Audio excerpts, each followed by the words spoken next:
On behalf of the Worthington counselors, we wanted to say thank you for coming out this evening. You are going to get a lot of information about academic options, focusing primarily on College Credit Plus and credit flexibility.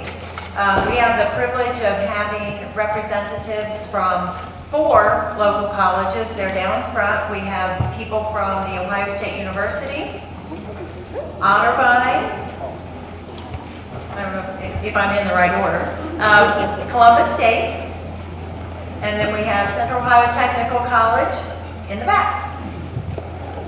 As I said, you're going to get a good bit of information, and I'm sure that you'll find this evening helpful. So let's go ahead and get started.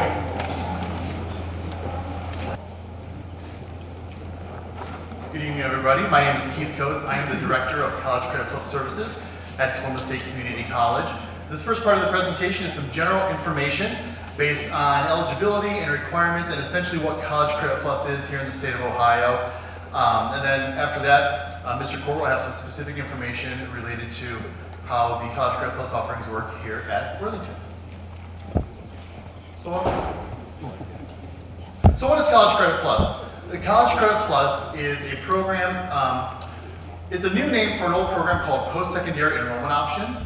And back in 2015, the governor and the state legislature transformed it into this program called College Credit Plus to give an opportunity to middle school and high school students throughout the state of Ohio an opportunity to earn high school and college credit simultaneously by taking college classes through any number of colleges throughout the state of Ohio.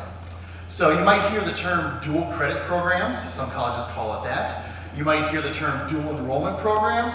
You might hear the term concurrent enrollment programs.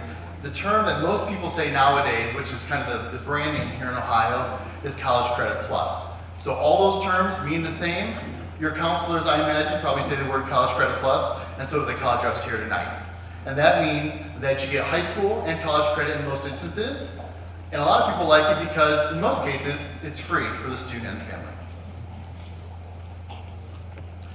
So one benefit, as I mentioned, of College Credit Plus is that associated costs for college courses that students are eligible to take are paid for by the school district. That includes things like tuition at the public colleges. Private colleges is primarily free, but there is, based on their tuition, there might be a little bit out of pocket. Books, which are very important for courses, those are paid for as well by the school districts. Associated fees, such as a general fee or a technology fee, those would be picked up as well. Things that College Credit Plus does not pay for, and your school district does not pay for, would be optional fees. So if a parking permit is required, if your student's going to take an on-campus class and that college charges for a parking pass, that would not be paid for by College Credit Plus.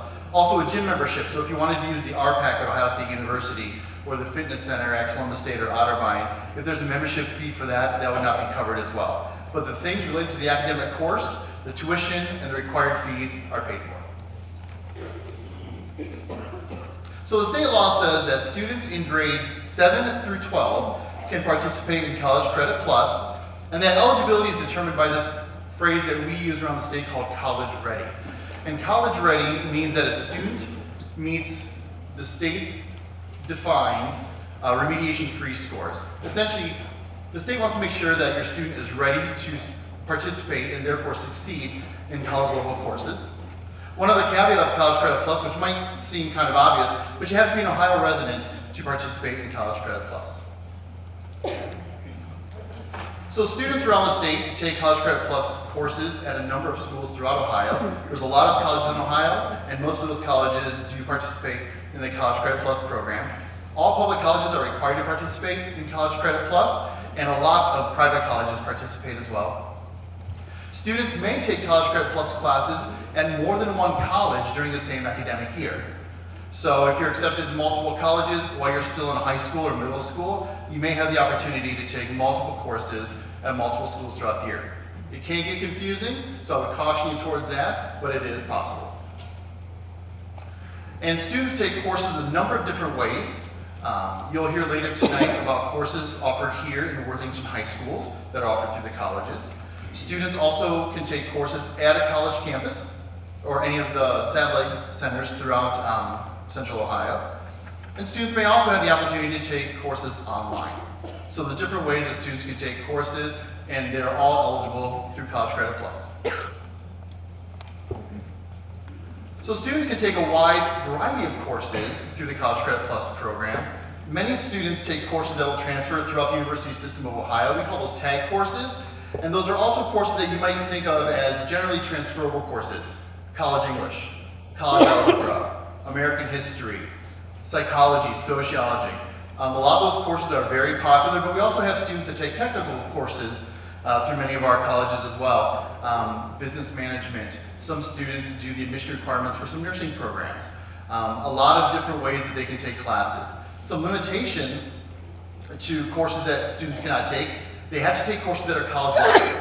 So you couldn't take like a pre-algebra course at a college. That won't be paid for. There's other courses. Religious courses are not paid for by College Credit Plus as well.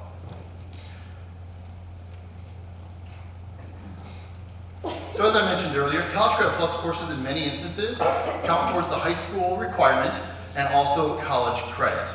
As a student participating in College Credit Plus, in the planning stages of that, it's very important that your student meets with their high school counselor to determine up front what high school requirements they still need to meet. Once they have that, then that conversation can expand to, okay, what courses can I take at the college to help me meet both my high school requirement needs and my college credit needs. So they can work through their high school requirements while also making progress towards that college degree using the same class. Simply put, there are some exceptions to this, but simply put, one high school unit or one Carnegie unit is equivalent to 3 college credit hours. So if you have a college English class, that would be generally 3 credit hours. That would equal 1 unit of high school English. So it's fairly straightforward on how to become a College Credit Plus student. It is important that students are eligible to take College Credit Plus classes. And that's the whole term college ready I mentioned earlier. And so when a student applies to the college or colleges that they're interested in attending for College Credit Plus, they can either use their ACT scores if they've already taken the ACT, or they can take placement test scores depending on the requirements of the different college or university you're interested in attending. But essentially those tests help measure if the student is college ready. Here's some examples of some of the tests that can be used. Every institution is a little bit different. At Columbus State, for example, we accept the ACT and SAT, but we also have our AccuPlacer and ALEX placement test that students can take for free if they have not already taken the ACT or the SAT.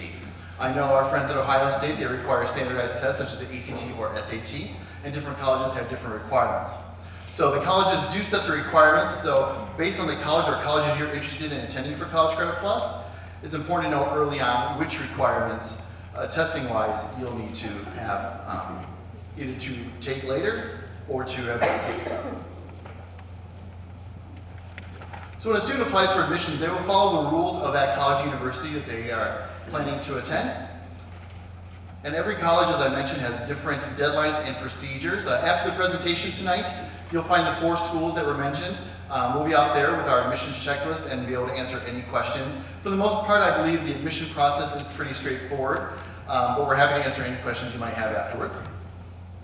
And colleges have the final decision on the student admission, meaning you have to meet the same requirements as a traditional student if you're coming straight out of high school to apply. The same eligibility criteria applies for the most part when applying for College Credit Plus to that same college or university. There are different types of colleges in Ohio based on their admission standards. You have schools that we call open access, and those would be most of the state universities as well as the community and technical colleges. For instance, Columbus State and COTC are both open access institutions, meaning if a student meets the eligibility criteria to be accepted to the college, they're accepted. There are other schools in the state, including Ohio State's main campus down the street, that are selective admission, meaning they have more stringent admission standards to be accepted. And some schools use overall grade point average more than others. Once again, after the presentation tonight, you can stop at each of the tables and we can give you specifics on each college's admission criteria. Some of the highly selective institutions require things like letters of recommendation or evidence of a college prep curriculum as well. And then the third step, it looks really simple on here. There's a couple forms that are attached to this that your student would fill out with their high school guidance counselor, but the enrollment in the college courses. Schools do it different ways, bless you. But it's pretty straightforward, and the conversation with your school counselor is important, and then your conversation with your college advisor is important to make sure that you are signed up and registered for courses that are both going to help you in high school and also help you towards that college degree of your choice.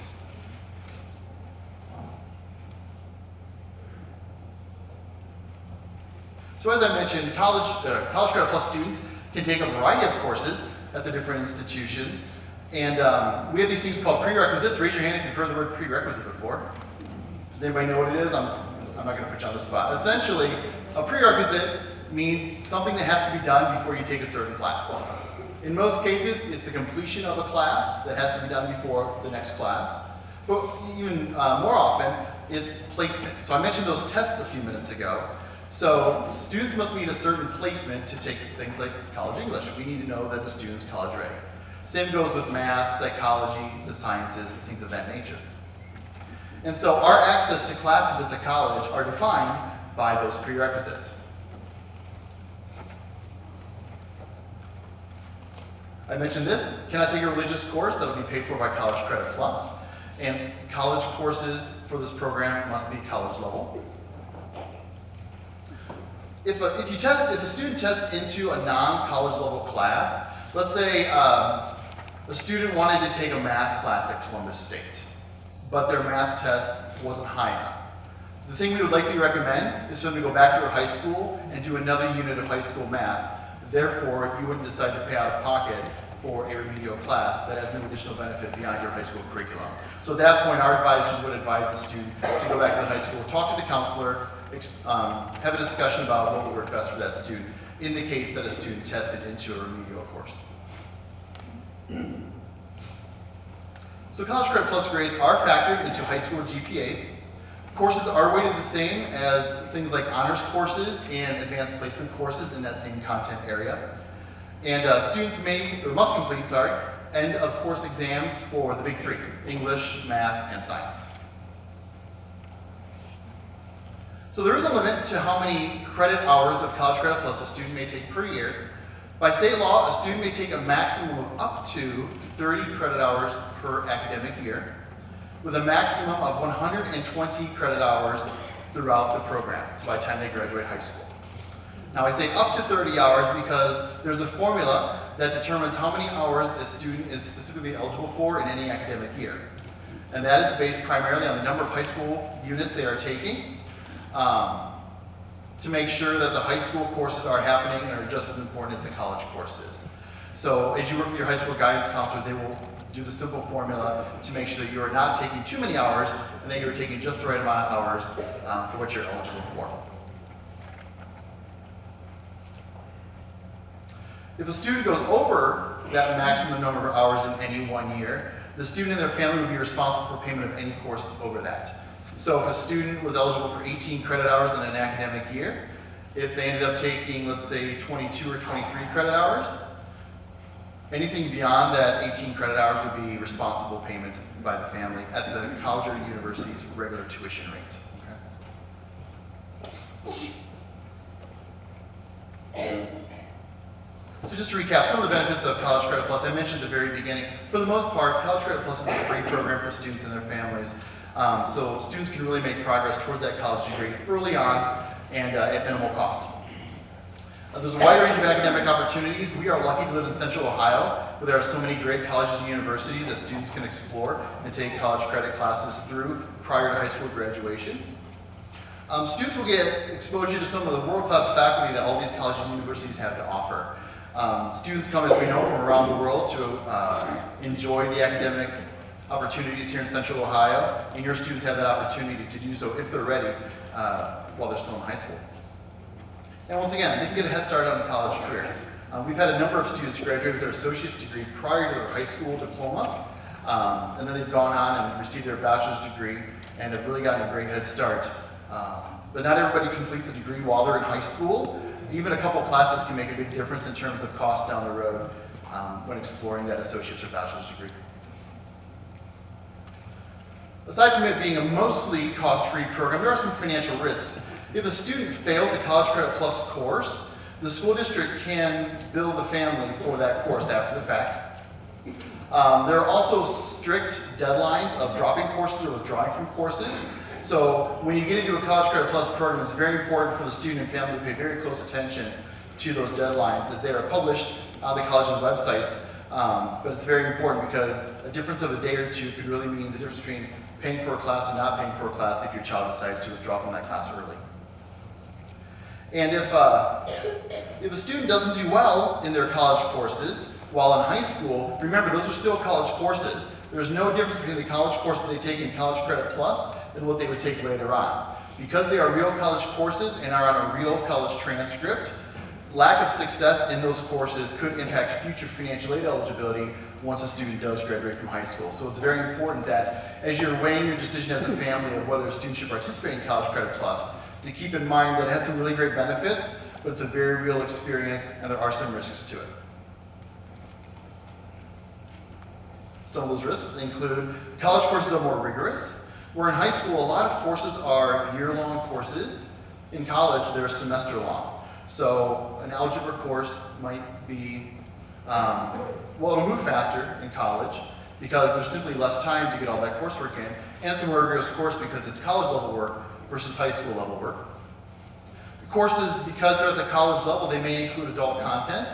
As I mentioned, college courses in College Credit Plus are the same as high school courses, or excuse me, as college courses taught at the normal campus, and so there may be adult content.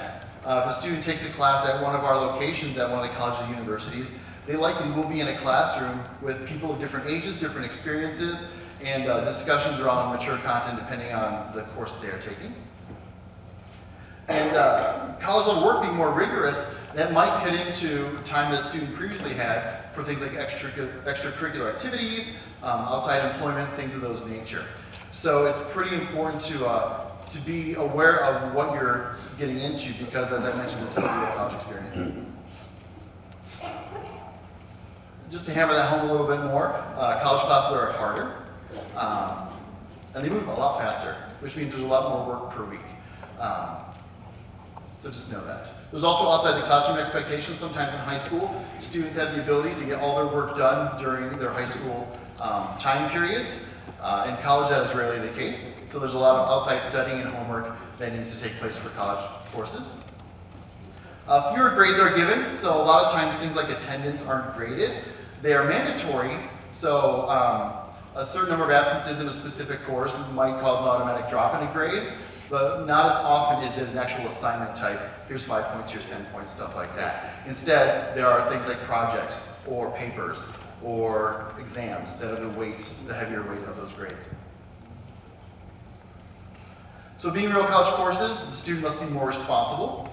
And there's definitely less parental involvement in college. Where in high school, the parent can reach out to the high school teacher and have conversations and ask questions. In college, that is not permissible. So there's different laws that govern student rights between high school and college. And faculty members will likely not speak to parents in most college settings.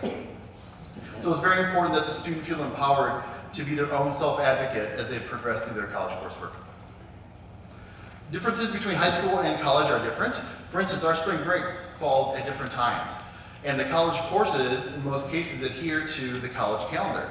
So that's important to know up front. So if you're planning a family vacation during a spring break, make sure that you know exactly when college is in, when college is out, when high school is in, when high school is out. So you can make the best decision and hopefully have the best vacation you can while not worrying about all your coursework. That last thing right there, calamity days, so snow days. So in college, we don't get a lot of snow days. Looking for my Ohio State guy, Mark. When asked, if you asked him how many snow days they've had in the last 5 years, he'll probably tell you less than 2, maybe less than that. At Columbus State, we don't get a lot of snow days. It's expected that if college is open, you're there. So that's a change from high school, right? So that's something to know up front that it is a very different experience on many levels. I mentioned this, the student rights are different in high school versus college. There's this thing called FERPA, the Family Educational Rights and Privacy Act. And when a student is a minor and not in college, so if they're in high school or middle school, the rights for student records, for protections, are equal between the parents and students, which makes sense because they're minors. However, FERPA also says once a student becomes a college student on any level, so even if they're under the age of 18, those rights transfer specifically to the student. So back to my example of reaching out to a faculty member as a parent, it doesn't work in college like that. The student would have to do that. Similarly, if a parent wanted access to the student's grades, there's a process in place at all colleges for a student to waive their right to say, yes, my parent can have access to these grades. It's not an automatic in college. The student has that right to say yes or no.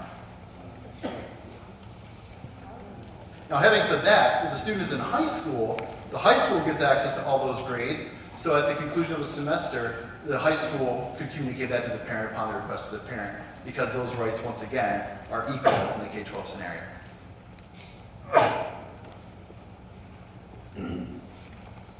So even though students will be taking College Credit Plus courses through a college, they'll still receive all the same benefits and resources from their middle school or high school counselors here at Worthington. Colleges also have support services, so we treat our college students all the same, meaning they would have access to things like our library, our free tutoring services, our academic advisors. Any support service we offer, what you think of as a traditional college student, we would do the same for a middle school or high school student taking college courses with us.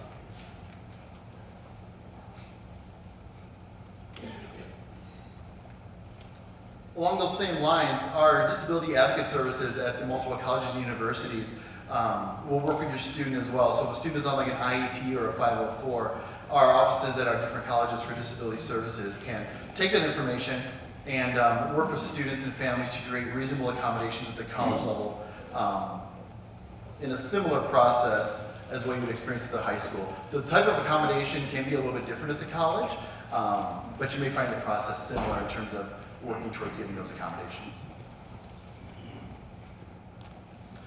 If your child is a student athlete, they must confirm with their athletic director at their home high school through the OHSAA rules on athletic eligibility and be aware of those specific requirements. And just know that summer courses in College Credit Plus don't have any impact on their athletic eligibility because traditionally high schools are not in session in summer. For details, talk to your athletic director. Question we get all the time is, will these courses transfer? Many courses, and schools like Worthington work really hard to offer a lot of courses on campus here at the Worthington schools that do transfer. Not every single college course transfers from college to college, but through thoughtful planning, by your student having an idea of what they might want to pursue long term, and working with your guidance counselor, you can have a better understanding of what will and will not transfer and kind of understand the ramifications of both. There are a couple free websites that you can check out that give you some information on transfer credit here in the state of Ohio. If you dig too deep into it, it gets really kind of weird and college speaky. But that Transferology is a good one. You can say, I want to transfer from, let's say, Columbus State to Ohio State. You tell it the course you want to take or are going to take or have taken, and it'll tell you if it transfers or not. And most schools in the state subscribe to Transferology. Once you cross state lines, the transferability option becomes much more murky. So here in the state of Ohio, the public colleges and universities are part of this thing called the University System of Ohio. And there are certain types of courses that are guaranteed to transfer between any of those public colleges. Additionally, our private colleges here in Central Ohio are really good about providing information about which courses transfer from between colleges as well. However, if you're taking classes in high school in College Credit Plus, and you're interested in transferring to Kentucky or Indiana or Michigan or wherever, once you get outside of state lines, there's no University System of Ohio because you've crossed that state line. So it's important to know in advance that, okay, I want to transfer to Indiana Bloomington, I need to know what courses transfer. In the event that that information is not readily available, your best, safest bet is to take the general courses, which a lot of them are offered through Worthington, English, political science, stuff like that. Because English here in Ohio is pretty much the same as English in Indiana. Some people might argue that, but college credit-wise, it's pretty true. But by working with your guidance counselor and your College Credit Plus advisors at the colleges, we can help you sort that out. So I've mentioned this phrase a couple times, being college ready. So it's more than just the placement test scores that I've talked about. It's also about being emotionally and socially mature enough to handle different situations, whether you're taking the classes on a college campus or whether you're taking classes even here at the Worthington schools with a credentialed faculty member, it's just good to know that there's an understanding that college courses are different regardless of the environment. Time management is very important. Consider this. So I mentioned earlier that college courses are in these things called credit hours. And a lot of them, we'll take English as an example, is 3 credit hours. And I also mentioned that in high school, if you had an English class, there's a good chance that you could get a lot of that work done before you had to take it home, right? You could get it done in class or study hour, or whatever the case might be. But in college, that's not likely. So let's say you have a 3 credit hour English class, and it meets Monday, Wednesday, Friday from 9 to 10 a.m., okay?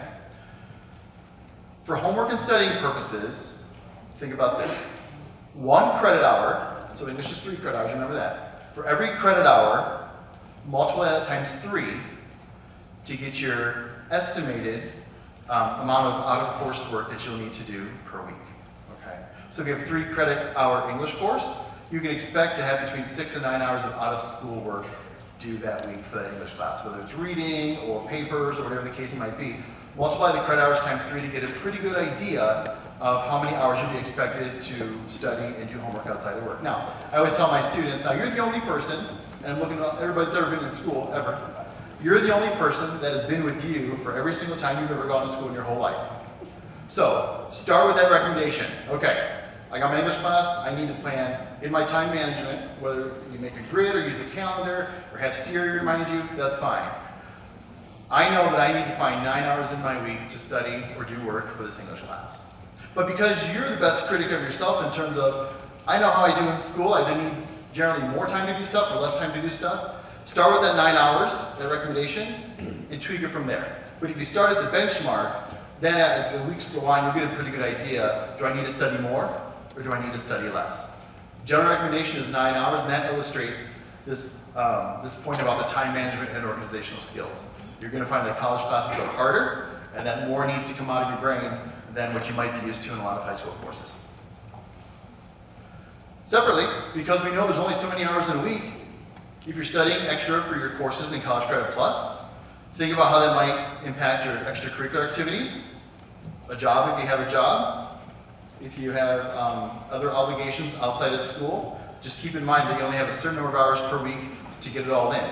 And we want you to be successful, be happy, and not have a bad college experience before you technically graduate high school and go on to college. We want you to have the greatest experience, so we want to tell you all this up front. Not to scare you, but just to give you a real picture of what it looks like. So what are the deadlines? Mr. Core will probably talk a little bit more about this, but there's this thing called the Letter of Intent to Participate, which is a form from the state of Ohio that is required to be into your school by April 1st that declares your intent, like it says, to tell your school that you are interested in participating in College Credit Plus. So they'll provide more information about where that is and how to turn that in. But if you miss that deadline, it's pretty difficult to get a waiver to participate after that. So April 1st is a very important deadline. Keep an eye on ACT and SAT dates if you haven't already taken that or if you haven't registered to take that. That is important. When you sign up for those tests, if you haven't already done so, one thing you can do is add the SAT or ACT code to your registration. So when you take those tests, those scores will be sent directly to those colleges of your choice. I know the ACT, I think you have 4 or 5 schools you can put on there, and I think the SAT is similar to that. And since I work for Columbus State, if you're interested in Columbus State, I'll give you our ACT or SAT code right now. It is 3261. 3261. It's kind of like the lottery. It's a good number. And then if you have not taken the ACT or SAT, and if you need to take a placement test, make sure you do that early to meet the college deadlines. Okay?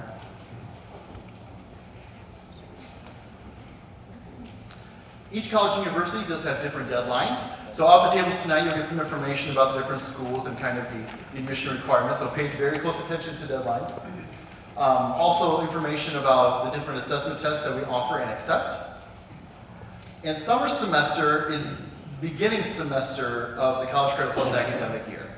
So technically, we have a number of students actually that take courses in the summer, and then they take fall and spring.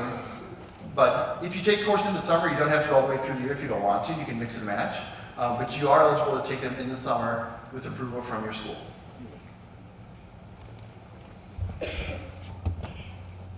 So Otterbine's here. Wave, Mary. Oh, they're probably all at the tables. I'm the only one in here. Central Ohio Technical College out of Newark. Columbus State Community College. And Ohio State. This is a great resource on the state's Ohio Department of Higher Education website, which has a great FAQ for students and families. It's ohiohighered.org/ccp. So that's a great resource. If you want a little bit more, in addition to what all the colleges are going to tell you, this has specific things. If you're like a legislation nerd like I am, you can read the actual law there if you want. There's also other great tips and tricks and different situational questions for students and families.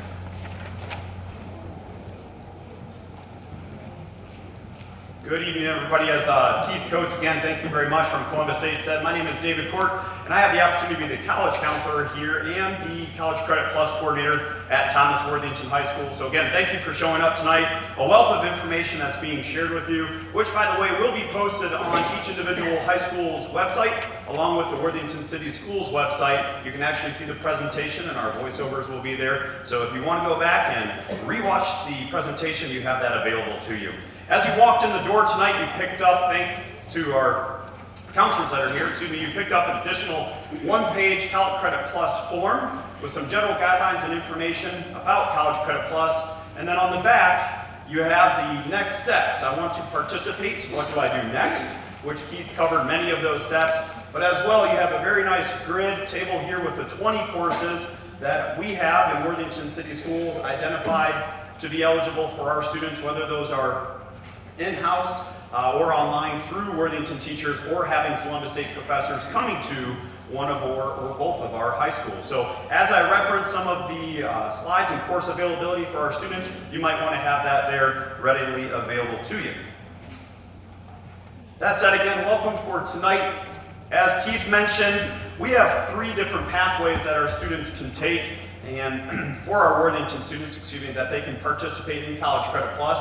The first, as you heard Keith say, is at a college campus, whether that be online through a web-based class or live face-to-face with a teacher, which may be a very popular example at Ohio State or Columbus State.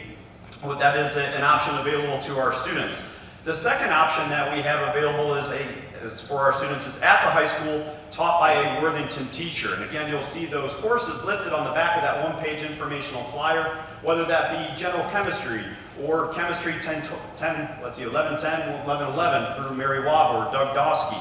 We have a variety of courses taught by the Worthington teachers that have been approved adjunct professors, whether that's through Columbus State or whether it's through Central Ohio Technical College, or new this year is through Sinclair Community College.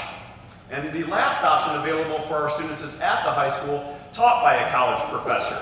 We have, as listed there, a number of courses that we've identified, 10 specifically, that if we have the adequate number of students registered for the class, we have Columbus State professors come to our buildings and teach those classes in-house. I'll go through that information in a little bit more detail as we move through the presentation.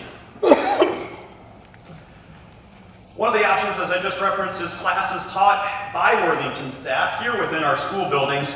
You'll see here these courses, these 6 courses, I believe, are made available through Central Ohio Technical College. This is a very popular option for our students, as this is a teacher that is known to them, that is here in our buildings, and there's a little bit more of a comfort level, if you will. You can see there on the left the Calculus 1 or Calculus 2, Pre-Calculus, Introduction to Business, Basic Chemistry, and Chemistry 1 and Chemistry 2. I'd like to make a special note of the particular college and high school credit there in the 3rd column that your son or daughter could receive for each one of those particular credits. Keith mentioned there is a ratio for every 3 college credit course that is equal to 1 high school Carnegie unit. Not to exceed, as you can see from our ratio there. Once it goes on to 4 or 5 credit college course, you cap out at 1. However, if you're slightly less, if you're a 2 college credit course, it's 0.66 high school credits, or if it's a 1 college credit course, it's 0.33 high school credits. You can see there on the right the courses that are available at each individual or both high school. Again, made available to you with our partnership that we've had for many years now with Central Ohio Technical College. Furthermore, the additional 4 extra classes that are taught by Worthington teachers, you'll see the first 3 are Columbus State Community College courses, where either Nancy Snows, Jason Savage, or Miss Lindsay Fitzel have become adjunct professors accredited through those institutions. Introduction to Programming, Personal Finance, and POLS 1100, Introduction to American Government, taught in our buildings, either Thomas Worthington specific or for Introduction to Programming, both of those courses. New this year, we're excited to offer the opportunity to partner with Sinclair Community College. We have an agreement to offer an Engineering Design and Development course. You will see there that it will be available at both high schools for 2 college credits. And as I mentioned earlier, there is a ratio. That particular MET 1281 course is 2 college credits, which is equivalent to 0.66 high school credits. Continuing on, excuse me, College Credit Plus further courses taught by Worthington staff. It has been made very clear by the Ohio Department of Education that AP courses and college credit courses cannot be co-seated. In other words, you have to declare whether your son or daughter, or you there, would like to take a College Credit Plus COTC course or Columbus State course, or if you want your son or daughter to take an AP course. Again, you must choose to enroll either in the AP section or the College Credit Plus section during your course registration. This will affect, as it lists there, students that are interested in AP Calculus AB, AP Calculus BC, or AP Chemistry. Again, to clarify, your son or daughter will need to declare which course that they would like to take, which course, my understanding at Worthington Kilbourne High School, registration is happening and closing tomorrow, if I've heard correctly, and Thomas Worthington course registration will be opening up this Friday. I appreciate Keith sharing with the audience that Worthington Schools has done a very thoughtful job in identifying 10 pathway courses with our relationship through Columbus State Community College. We have made these courses available and been, again, very specific with our courses. You heard Keith speak of the transferability of these classes within the borders of Ohio State. All 10 of these courses that are made available to your son or daughter to take are guaranteed transfer credits within the state of Ohio. Furthermore, we've identified these 10 courses as they may meet the college either general elective requirements or an Associates of Arts or Associates of Science degree at Columbus State. You'll see there on my left, during the fall semester, very popular courses that we have run for the last 3 years here at Thomas Worthington and Worthington Kilbourne High School is English 1100, Composition 1, and Introduction to Psychology, 3 additional credits. We certainly have also offered an online classical mythology class that has become very popular, and with adequate number of students registering for the courses, we'd also like to continue offering ethics and African American history to 1877. Those courses, again, are available to you in the fall, and in the spring, assuming you take, for example, Composition 1, or you score well on your AP language exam, that being a 3, 4, or 5, you may be eligible to take Composition 2. New this year, we have an adjunct professor here at Thomas Worthington teaching Introduction to American Government. Sociology, we've been very thankful to continue our partnership and have that running for the past 3 years, Introduction to Sociology, and Physical Geology and History of Art. Those courses are made available to you. Again, this is a pathway option. You do not have to take all of those credits, but you can simply pick and choose which courses you may be interested in and combine that with additional high school courses that you would like to pursue. Again, just to reiterate, you do not have to take all these classes. You can pick and choose those that you may find interesting to your particular interest. Now, how this student schedule will work, this is always a bit of a give and take, multiple meetings with your school counselor, but College Credit Plus classes taught by the college instructors at the high school will be blocked and meet on specific selected days. This is always a very attractive component of College Credit Plus, where we realize that your son or daughter may only be in composition on Tuesdays and Thursdays from 8 to 9:20, or they might be in Introduction to Psychology on Mondays and Wednesdays only from 9:30 to 10:50. So as Keith spoke to earlier about the readiness, not only the academic readiness, but the mental and emotional and preparation readiness, if you will, we have to block our Columbus State courses as they are often an hour and 20 minutes. So you might be eligible to consider taking Composition 1 on Tuesdays and Thursdays and Psychology on Mondays and Wednesdays from 8 to 9:20. And of course, Friday morning, your son or daughter will be up and at them and studying. They won't be sleeping in, I'm sure of that. Scheduling classes at your high school, of course, as I mentioned a little earlier, Worthington-Kilbourne High School is closing registration effective tomorrow. You can go live still on Infinite Campus and register for any College Credit Plus courses that you might have found interested during the presentation tonight. Excuse me. As Keith mentioned earlier, you have until April 1st to submit the intent to participate form. You will be receiving that form at the conclusion of the meeting tonight. As you exit the auditorium, the school counselors will be there handing you that form, and on the back of the form you will find all the course offerings that are available to you. College Credit Plus courses there in the second paragraph at the high school. We want for you to build your schedule with the requested College Credit Plus courses, assuming they will be offered. If there is a conflict, your school counselor will call you down and we will work with you individually to adjust your request or to adjust your schedule. For College Credit Plus classes taught at the college, say for example you're a junior and you're concluding AP Calculus right now and you want to explore taking Calculus 3 or Statistics 1450 at Ohio State, choose your high school classes as if you will be taking everything at the high school. Those courses in your registration for off-campus courses, that being off-Worthington campus courses, may not be available until May, or at Ohio State, even as late as August. So as it notes there, we'd like for you to choose your courses as if you will be taking classes at the high school. And then once you have met either with myself, for example, as a College Credit Plus coordinator, or Michelle Brown at Ohio State, we will adjust your Thomas Worthington or Worthington-Kilbourne High School schedule depending on the availability of your course that you have selected. Keith did a very nice job, and I appreciate the thoroughness and made my job up here a little bit easier. But when can I participate in College Credit Plus? It has been referred to that the summer session actually begins the new academic calendar year, so students can take classes starting the summer, fall, and then the spring semesters. However, you cannot exceed, again, 30 semester hours, which does begin, in fact, in the summer term. You must meet all of those required deadlines in order to participate, including the intent to participate form, your submission of your application to the Institute of Higher Ed, your placement test, and working with your counselor to make sure that you qualify for those tests. Earlier, we spoke of a particular equation, if you will, of how many college credits I can take, and I'd like to just provide a scenario or an example of this. As we referred to earlier, 1 high school credit equals 3 college credits. So right now, as you're sitting there, students, you want to consider how many high school classes you are considering taking next school year. You need to multiply that number by 3. Then subtract that, everybody got their calculators out? Subtract that by 30, and that will tell you how many college credits you are available, whether that being for the summer, fall, or spring.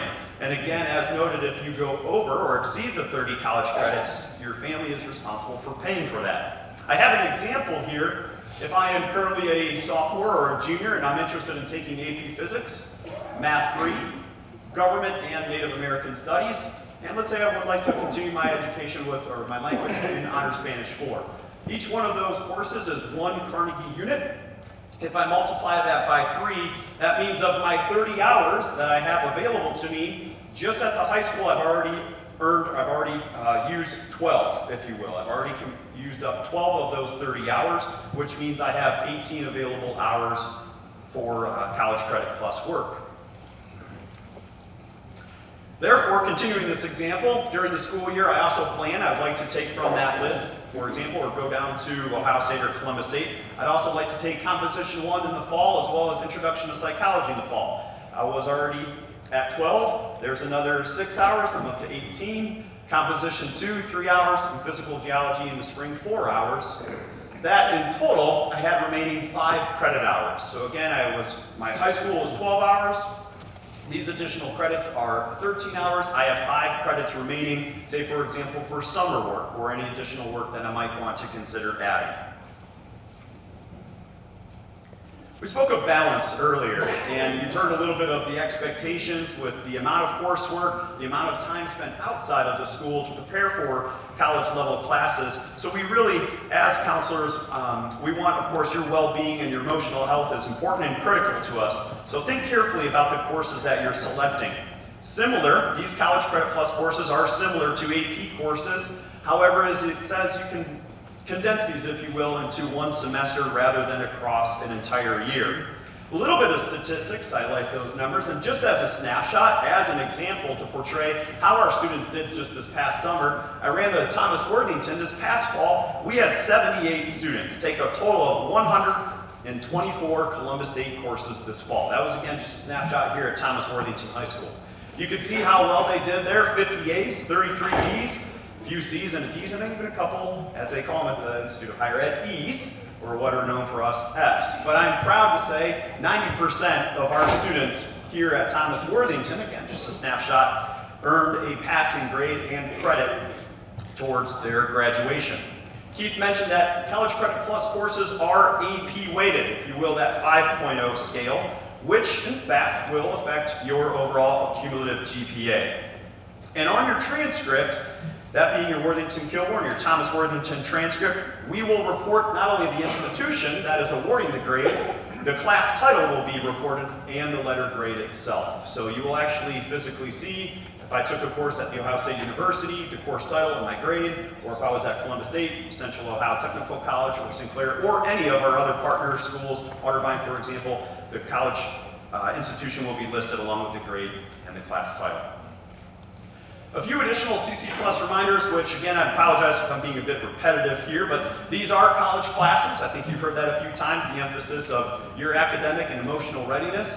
You will be earning college credit, which means your grades are determined by the college based upon their grading scales and practices. Respectfully, if you do fail a College Credit Plus course, Worthington City Schools will ask you to be responsible for the cost of the classes, that being unless you are on a free or federal free or reduced lunch. You must follow all the requirements set forth by the college to register for a College Credit Plus class, which again are noted on the back of that handout in terms of respects of your timelines, your applications, your your ACT or SAT, or placement testing scores. One thing that I would like to add that we always as counselors seem to work with our students in the fall is if you are going to be turning 18 years old, either during or while you're registering for a class, you must register for the selective service. You can simply do that online by Googling selective service. It is an online registration that will take you less than 5 minutes, but all of our partner institutes of higher ed will ask for the selective service number before they will enroll you in the class. And furthermore, as Keith noted, Ohio residents are approved grades 7 through 12. New this upcoming year, I do want to make a special note of this. If you participated in College Credit Plus in the past, new legislation that has been recently passed is what we would call not only eligibility, but also underperforming students. A student may be placed on College Credit Plus probation, as the language says, when the student either has earned lower than a cumulative 2.0 GPA at that particular institution, or withdraws from 2 or more courses in the same term beyond the deadline. Underperforming students must then meet with their high school counselor or College Credit Plus coordinator and consult with their college advisor to determine their future participation in College Credit Plus. Students, in fact, may be dismissed from College Credit Plus if they are on probation for 2 or more years. Probationary status, again, your school counselors will work with you on that individual determination, but as an example, you may not enroll in College Credit Plus course more than one College Credit Plus course. You may not enroll in the College Credit course in the same subject area until your GPA is above a 2.0 or higher for consecutive terms. Next steps. We are thankful to have partners over the last 3 to 4 years here now as College Credit Plus has been underway. Ohio State, Columbus State, Otterbein, and COTC are available in the lobby. Exit out to your left. Made available for questions and informational dates and information for you to make sure you're following along with our timelines. Speaking of timelines, again, return the intent to participate form to your respective high school's counseling office by April 1st. If you're already looking at the calendar and you're a little tired of this cold weather and thinking of getting out for spring break, please do note that April 1st is a Sunday this year. And leading up to that is our Worthington City Schools spring break, which is March 26th through the 30th. So we will politely request that you turn your intent to participate form in by Friday, March 23rd. Let's see here. Following college criteria to apply to the institution, which are all made available on the institution's website. Spring placement testing if necessary. As many of you may know, our junior class will be offered a free ACT coming up here this month, as a matter of fact, February 27th. We can use that score to determine if you're academically college ready. However, if you do not have an ACT or SAT score, please see your school counselor, as your individual high schools have made arrangements whether you need to go to a testing center to determine your college readiness, or if we will have testing internally within the school during the school day. But again, that is a requirement. And of course, work with your counselor to finalize those selections and course planning. This is an academic option night that concludes part of the College Credit Plus, but I do want to take a few extra additional moments. As educational options in Worthington City School, we do have an opportunity called Credit Flexibility, where our students can earn high school credit, often creatively, if you will, outside of the school day or online. Earning high school credit, the traditional seat time that you're mostly all familiar with, students taking courses during the regular school day, instructed by our wonderful teachers in Worthington City School, and of course those grades are reflected on the transcript at the end of the semester. Credit flexibility, as we're speaking, allows the student to have flexibility to possibly design instruction based on individual strengths and interests. There are two options for credit flexibility. The left there is a demonstration of proficiency, simply as it may suggest for students who have already learned the material and they might be interested in testing out of a course. Very popular that as the Credit Flex coordinator here at Thomas Worthington, I often work with students who may be coming in already feeling comfortable with Spanish 2. They want to test out of Spanish 2 to move up to Spanish 3. Or they're not able to fit a French class in their typical schedule, so they're going to speak to their French teacher to do an educational option outside of the school day, yet still earning the credit. I spoke of the term educational option there, and as it suggests, for students who do not know the course material, yet want to learn, or they are designing their own course, and online possibilities, or maybe pursuing an internship. I know I had a few students last year design a social studies course where they did an internship. They were out in the community. It was approved by the social studies department, and they earned a half a credit of elective credit through the social studies department. Credit flexibility, the application is online. You as a student, certainly your counselors are knowledgeable of others, but you are responsible for completing those steps for the Credit Flex application and receiving all of the signatures required, including the parents, the teacher of record, the counselor, and the building principal, before you begin your educational option or before you test out. The Worthington City Schools Credit Flexibility Plan and application can be found on the district's website under the academic options. Again, thank you very much for attending tonight. Hopefully you found within 1 hour, which we're proud of, hopefully you found this information informative.